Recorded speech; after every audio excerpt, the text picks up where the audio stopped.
नमस्कार, मैं हूं पूजा सिंह और आप देख रहे हैं राजपथ उत्तर प्रदेश। दोस्तों, मिल्कीपुर में बहुप्रतीक्षित उपचुनाव आज संपन्न हो गया। शाम 5 बजे तक रिकॉर्ड तोड़ वोटिंग हुई है। बम्पर वोटिंग हुई है मिल्कीपुर में इस बार उपचुनाव में। अब इतनी जबरदस्त वोटिंग होना किसके लिए खतरे की घंटी है? भारतीय जनता पार्टी के लिए या समाजवादी पार्टी के लिए? इस पर आगे बात करेंगे। फिलहाल आपको बताते हैं कि क्या रहा मिल्कीपुर में, कितना मतदान हुआ और पिछली बार से ये कितना ज्यादा है। मिल्कीपुर उपचुनाव में रिकॉर्ड मतदान हुआ है। 5 बजे तक 65.25% वोटिंग हुई। साल 2022 में इस सीट पर 59.95 मतलब 60% मान लीजिए, 60% मतदान हुआ था। इस बार मतदान के इस आंकड़े को पार कर नया कीर्तिमान स्थापित कर दिया गया है। अभी भी लोग बूथों की लाइन पर खड़े हुए इंतजार कर रहे थे जब तक कि ये आंकड़ा आया है, यानी कि 5 बजे तक, क्योंकि 6 बजे तक वोट डाले जाते हैं। ऐसे में ये आंकड़ा अभी और भी बढ़ सकता है, हो सकता है इससे ज्यादा भी जो है पोल का वो निकल के आ जाए, क्योंकि हमारे पास जो आंकड़े हैं फिलहाल ये वीडियो अपलोड करने तक वो शाम 5 बजे के हैं। और मिल्कीपुर में मतलब रिकॉर्ड तोड़ वोटिंग हुई है। उपचुनाव के लिए एक नया रिकॉर्ड जो है बना दिया है मिल्कीपुर ने। दोपहर 3 बजे तक 57% से ज्यादा वोट पड़ चुके थे। यदि इतने ही समय की तुलना 2022 में की जाए 3 बजे तक की, तो तब उस समय 52% वोट पड़े थे और इस बार काफी ज्यादा प्रतिशत बढ़ गया है। वोटर्स में बहुत उल्लास है। युवा से लेकर महिलाएं, बुजुर्ग मतदाता सभी लोग वोट डालने के लिए बूथों पर निकले और सुबह 7 बजे से ही जो लाइन लगनी शुरू हुई है सभी बूथ पर, वो शाम तक लगी रही।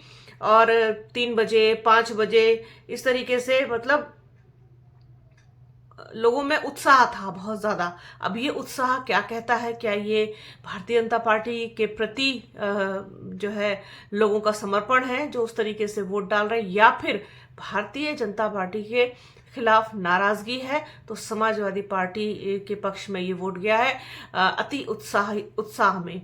अब इसमें कई फैक्टर काम कर सकते हैं, जैसे कि एक तो जो पार्टी ने कैंडिडेट दिए, चाहे वो भारतीय जनता पार्टी हो या फिर समाजवादी पार्टी या आजाद समाज पार्टी, ये तीनों ही कैंडिडेट जो थे ये पासी बिरादरी से थे। पासी बिरादरी ने, चूंकि अब उनके तीनों ही कैंडिडेट उन्हीं की बिरादरी के हैं, तो जाहिर सी बात है कि पूरा जोर तो लगाया होगा कहीं ना कहीं पासी समाज ने कि उनका कैंडिडेट जो है वो सीट निकाल करके ले जाए।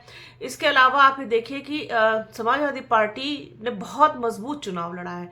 अगर ये कहें कि समाजवादी पार्टी ने हल्का चुनाव लड़ा, कमजोर तरीके से लड़ा और जी जान नहीं लड़ाई, ऐसा नहीं। समाजवादी पार्टी ने बहुत बहुत मजबूत चुनाव लड़ा है। नतीजा चाहे जो हो, अब नतीजा तो जनता ने तय कर दिया होगा, जिसका परिणाम जो है वो 8 फरवरी को देखने को मिलेगा। लेकिन समाजवादी पार्टी बहुत अच्छा चुनाव लड़ी है मिल्कीपुर में। उसके कई फैक्टर्स रहे, जैसे कि एक तो अखिलेश यादव ने भी पूरी जान लगाई मिल्कीपुर में। ऐसा नहीं छोड़ा समाजवादी पार्टी ने कि चलो उपचुनाव है और सरकार है और सरकार का ही ज्यादातर इसमें हस्तक्षेप होता है, प्रशासन सरकार का होता है, तो इस तरीके से उन्होंने नहीं सोचा। उन्होंने पूरी जान लगाई। अखिलेश यादव खुद उतरे, जनसभाएं की, साथ ही साथ डिम्पल यादव भी वहां पहुंची और उन्होंने जो रोड शो किया उसने भी बहुत फर्क डाला।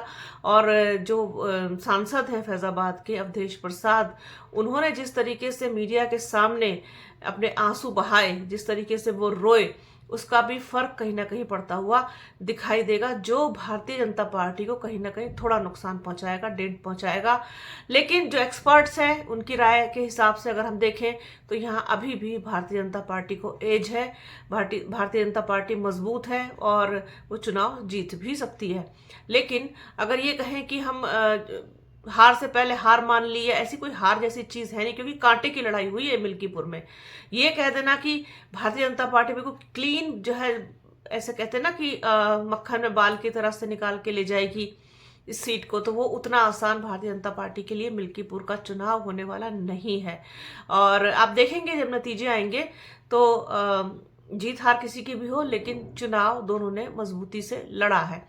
अब आजाद समाज पार्टी को यहाँ क्या मिलता है या क्या मिलेगा, ये तो वक्त बताएगा। वोट जब खुलेंगे, कितना परसेंट वोट उन्होंने लिया है वो उस वक्त खुलेगा। लेकिन अभी के लिए क्या है कि समाजवादी पार्टी और भारतीय जनता पार्टी में बहुत कड़ा मुकाबला है, टक्कर है, कांटे की टक्कर है। और सभी ने, दोनों ने क्या बल्कि तीनों ने ही एड़ी चोटी का जोर लगाया है यहाँ पर। और कई प्रत्याशी हैं यहाँ पर जो मैदान में है और उनके भाग्य का फैसला 8 फरवरी को होगा। तो ये जो मतदान का प्रतिशत है ये कहीं ना कहीं बहुत बढ़ा हुआ है, तो ये भारतीय जनता पार्टी के लिए खतरे की घंटी हो सकता है। हालांकि बहुत कम मतदान जब होता है तो भी भारतीय जनता पार्टी के लिए वो अच्छा नहीं होता, और बहुत ज़्यादा मतदान भी भारतीय जनता पार्टी के लिए उतना सुटेबल नहीं होता। लेकिन अब क्या किया है जनता ने, किसका साथ दिया है, किसके साथ खड़ी हुई जनता दिखाई दी है। जो सारी बिरादरियां थी वहां पर, चाहे वो आपके पासी समाज हो, यादव समाज हो, इसके अलावा ब्राह्मण, इसके अलावा क्षत्रिय और गैर पासी जो दलित हैं वो, और मुस्लिम, ये सब किसके साथ गए हैं, ज़्यादातर किसका साथ दिया है, उसी ने जो है बाजी मारनी है यहाँ पर।